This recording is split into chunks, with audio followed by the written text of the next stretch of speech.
खांसी किसी प्रकार की भी होवे, रेशा किसी प्रकार का भी होवे, इनू ठीक करन दा मैं तुहानू घरेलू नुस्खा दसन जा रहा जी।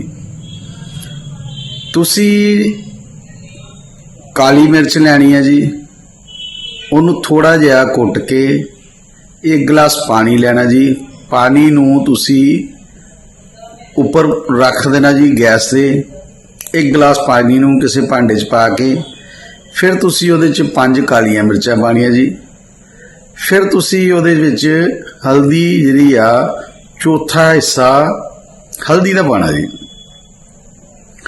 ते फिर तुसी उहदे विच सेंधा नमक पाना जी।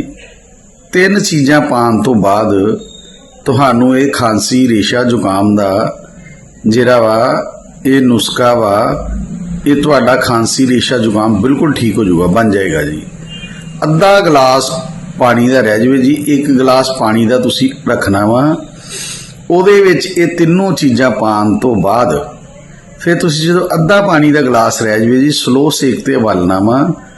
खांसी रेशा जुकाम किसी प्रकार की भी होवे बिल्कुल ठीक हो जाएगी जी। तुसी जरा जी मेरिया वीडियो नू शेयर करया करो। दोबारा जो तुहानू फिर दसते रहिए असी वीडियो तुसी ਜਿਹੜੀਆਂ लाइक करो, कमेंट करो, शेयर करो।